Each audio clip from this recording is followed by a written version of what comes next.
बिहार में राजस्व एवं भूमि सुधार मंत्रालय अब बड़े पैमाने पर एक बड़ा फैसला लागू करने में जुट गया है और यह फैसला उन लोगों को राहत देगा जिनके पिता के नाम पर या दादा के नाम पे या उससे आगे के नाम पे जो है जमीनें हैं, जमाबंदी उनके नाम पर है। तो ऐसे जो मृत जमाबंदी रैयतें हैं उसके जो उत्तराधिकारी हैं उसके लिए बड़ी राहत मिलने वाली है, क्योंकि अक्सर यह देखा गया है कि ऐसे मामलों में जो उसके वारिस होते हैं उसको लेकर के विवाद होता है, उसको लेकर के आपसी जो है वो विवाद की स्थिति के कारण काफी कई बार झड़प, मारपीट, हत्या, मतलब कई तरह के अपराध इन्हीं जमीन के चक्कर में होते हुए नजर आते हैं। तब ऐसे जो उत्तराधिकारी हैं उनके लिए अब बड़ी राहत की खबर अब आने वाली है, क्योंकि अब आपके घर पे कर्मचारी पहुंचने वाला है और वो कर्मचारी क्या करेगा, किस तरीके से आपको सहूलियत देगा, किस तरीके से आपको राहत मिलने वाली है, किस तरीके से जमीन का कब्जा अब आपके नाम पर आने वाला है, ये सारी जानकारी मैं आपको आज की इस खास रिपोर्ट में दूंगा, तो इसे आखिर तक जरूर देखिएगा। नमस्कार, मैं हूं डॉक्टर सुरजीत सिंह और आप देख रहे हैं YBN बिहार झारखंड। तो अब राजस्व एवं भूमि सुधार मंत्री डॉक्टर दिलीप कुमार जायसवाल ने यह ऐलान कर दिया है कि जो लोग भी वास्तविक मालिक हैं किसी भी जमीन के टुकड़े के, चाहे वो पहले उनके पिता के नाम पे था या उनके दादा के नाम पे था, तब उसका ऑन द स्पॉट फैसला होगा। अब ये कैसे होगा? क्योंकि बहुत से लोग ऐसे हैं जो खुद को उस जमीन का उत्तराधिकारी साबित नहीं कर पा रहे, उसको लेकर के तमाम मतभेद है, तमाम विवाद है। अक्सर होता है कि भाई दादाजी की जो मृत्यु हो गई, निधन हो गया, उसके बाद उस जमीन के टुकड़े को लेकर के पता चला आपस में चाचा के साथ दिक्कत आ रही है, उनके बच्चों के साथ में दिक्कत आ रही है, किसी जमीन पे जो है एक आमराई नहीं बन पा रही है, उसके चक्कर में विवादित रहा है। इसको लेकर के कई बार हत्या जैसी घटनाएं हो जाती है, आपसी विवाद उत्पन्न रहता है, पारिवारिक झड़प होती रहती है, मतभेद होता रहता है। तो ऐसी चीजों से कैसे निपटा जाए, क्योंकि ये तो मंत्री जी भी मानते हैं कि बिहार में अपराध और जो तमाम मारपीट और झड़प की घटनाएं होती हैं उसमें लगभग 70 से 80% मामलों की जड़ में यही जमीन होता है। अब जमीन के कारण जो इस तरह की चीजें होती है, अगर इस पे अंकुश लगा दिया जाए, मालिकाना हक सबका डिफाइन कर दिया जाए, तो एक बड़ी राहत मिल सकती है। यही वजह है कि अब इस अभियान को शुरू किया गया है। इस अभियान के तहत क्या होगा, हर कर्मचारी को, जो राजस्व एवं भूमि सुधार विभाग का कर्मचारी है, सबको मौजे वितरित कर दी गई है कि भाई आप इस मौजे को देखेंगे, आप उस मौजे को देखेंगे, और उनको ये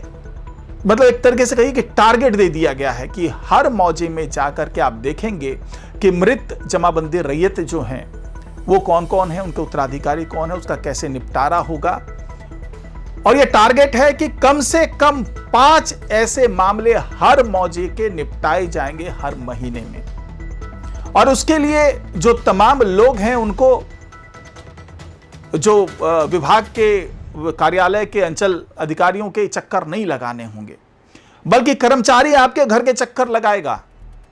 वो आकर के आपसे बातचीत करेगा, आपके सारे जमीन के रिकॉर्ड्स चेक करेगा। और ये जो प्रोसेस है वो पूरा जो एक मुहिम चलाई गई है कि डिजिटाइजेशन होगा पूरे मामलों का, सारी जमाबंदी जो है वो उसको तय की जाएंगी, सभी जो वास्तविक मालिक हैं सबके नाम जो है वो उस जमाबंदी में दर्ज होंगे। तो अब ये माना जा रहा है कि कर्मचारी को जो टारगेट दिया गया है उसमें अब कर्मचारी आपके पीछे पड़ जाएगा कि भैया आप इसको क्लियर कीजिए कि ये जो आपके दादाजी के नाम पे है या आपके पिताजी के नाम पे है वो उसका बंटवारा, क्योंकि कई बार होता है कि बंटवारे जो होते हैं उसमें विवाद रह जाता है और वो ऑन पेपर नहीं आ पाता है, उसके कारण आगे जो जमीन की खरीद बिक्री होती है उस वक्त बहुत ज़्यादा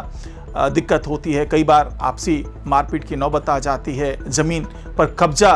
और जो दाखिल खारिज वाला मामला है वो पूरा नहीं होने के कारण उस पर कब्जे को लेकर के कई बार बहुत बड़ा विवाद हो जाता है। तो अब ये जो कर्मचारी हैं वो आपके घर पे पहुंचेंगे और बताएंगे कि भैया आप बताइए कि कैसे कैसे है, संबंधित पक्षों से बातचीत होगी उस कर्मचारी की, वो बंटवारे के जो भी ऑन पेपर चीज़ें होंगी उसको रखा जाएगा सामने में, और उसके आधार पर तमाम चीज़ें जो है वो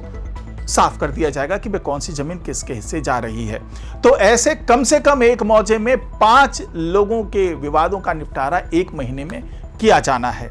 और इसके लिए सीओ को भी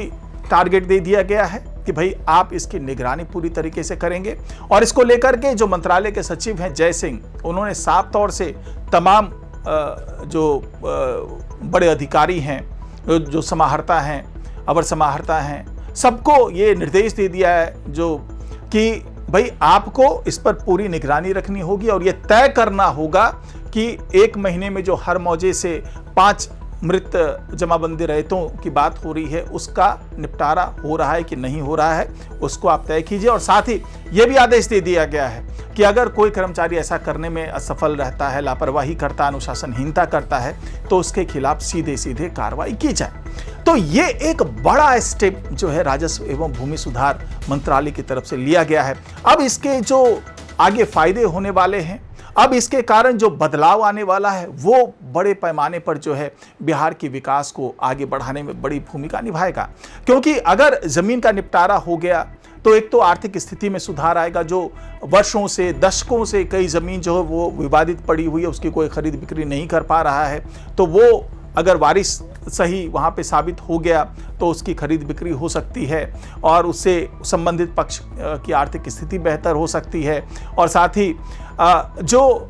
इस तरह की जो क्राइम है, जो अपराध होता है, जो भूमि माफिया लोग इसी तरह की जमीन पर नजर गड़ाए रहते हैं, तो उन पर अंकुश लगाने के लिए एक बड़ी पहल ये साबित होने वाली है। और इसके साथ ही इस पर सबसे ज़्यादा फोकस होगा कि जैसे जैसे ये निपटारा होता जाएगा, जैसे जैसे मामले जो है वो क्लियर होते चले जाएंगे, वैसे वैसे इसका दाखिल खारिज भी होता जाएगा। यानी कि कोई भी कसर नहीं छोड़ी जाएगी। दस्तावेज पे जितनी प्रक्रियाएं हैं, जमाबंदी से लेकर के दाखिल खारिज तक, सारी चीज़ें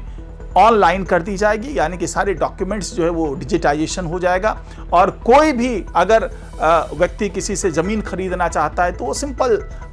ऑनलाइन जाकर के चीज़ों को देख सकता है। कंप्यूटर पे उसे सारी जानकारी मिल जाएगी और उसे संबंधित जो भी जानकारी उनको चाहिए, जो पहले आदेश दिया गया था कि 5-6 तरह की जानकारी, जैसे भाई जमाबंदी किसके नाम पे है, रसीद किसके नाम पे कटा है, कौन सा मौजे है, कौन सा खाता खसरा है, कौन सा खतियान है और उसका वास्तविक मालिक अभी कौन है, ये सारी जानकारी सीओ को देने के निर्देश दिए गए हैं। लेकिन अब इन सारी जानकारियों को आप जो है ऑनलाइन वहाँ से भी उठा सकते हैं कि इसका वास्तविक मालिक कौन है। क्योंकि कई बार क्या होता है कि आप ज़मीन खरीद लेते हैं, लेकिन जब रजिस्ट्री होती है तो उस वक्त विवाद की स्थिति हो जाती है। आपका पैसा उस ज़मीन में लग चुका होता है, लेकिन आपकी उस ज़मीन की रजिस्ट्री नहीं हो पाती है। रजिस्ट्री हो गई तो दाखिल खारिज नहीं हो पाता, परिमार्जन से संबंधित तमाम